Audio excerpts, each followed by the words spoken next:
Well, I have a not so popular opinion on this whole discussion that we're about to get into. Drugs. Drugs, kids, don't do drugs. But if you're an athlete, just don't get caught like Noelvi Marte did. Let's get into it. And this ball's cranked to left field, well hit on a line.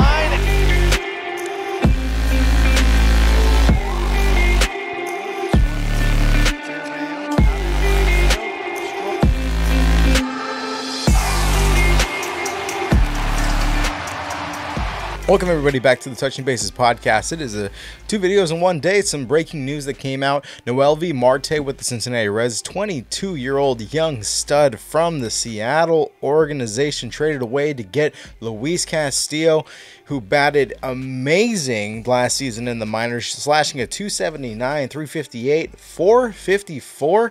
And earned himself a spot to be called up for 2024 season, is now going down the toilet because he just got testing positive for boldenone, which is an anabolic androgenic steroid. It's like a synthetic derivative for testosterone, and was originally developed for veterinarians, for animals, but ever since has become more and more common for like performance enhancement in humans. I guess CNN will probably run with this and say that it's like horse steroids or something. Let me know, Joe Rogan. Anyways, the MLB Commission has officially decided to suspend Noelvi Marte for 80 games this season, which will begin on opening day, which I'm gonna guess means that he's not gonna be playing until about June or July. But the thing that sucks for him, that is kind of the biggest loss, is that this pushes back his free agency and perhaps his qualification for arbitration, because the players don't accrue service time while they're on suspension. He currently has 44 days in the MLB service time, but with the suspension, it's going to prevent him from completing a full year in 2024. So that really sucks for him. I mean, financially, and then also contract wise, because of these rules here. So, and what really sucks is that I was looking forward to seeing him play this year. He was one of my favorite prospects going into the National League. I wouldn't say prospect, I guess you can say rookie, because I don't think he qualified last year to be a rookie. So I was hoping he would have a breakout season and join Ellie De La Cruz and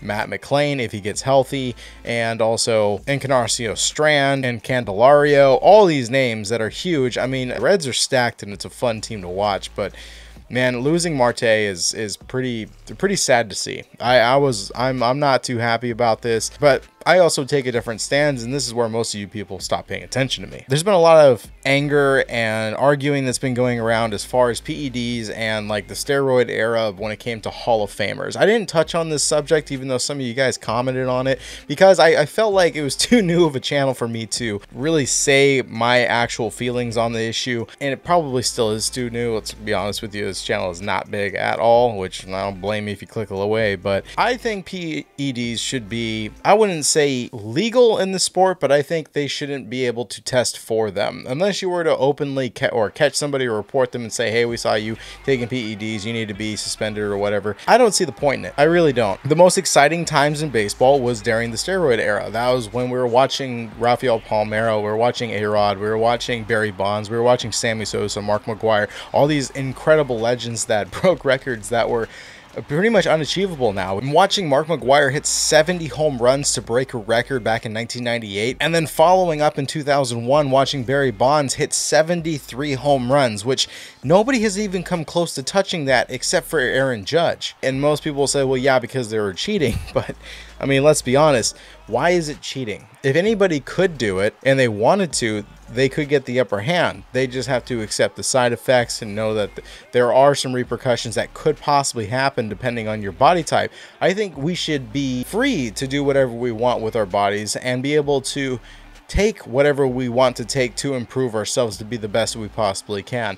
Some people say, oh, well, there's some people that want to do it natural and they want to be stars in a certain capacity to put up numbers and break records without having something to aid them in the process. But they're not putting on an exoskeleton that's giving them superhuman strength and some digital eyeball that makes it so they can't miss a single pitch that goes by them, or maybe even a cyborg arm that makes them throw 140 miles an hour. We're not talking about that. We're talking about things that help your body improve and grow muscles in certain areas. And most people don't understand that steroid is a recovery help. It is something that helps you when you work out recover faster so you can continue to work out time and time again.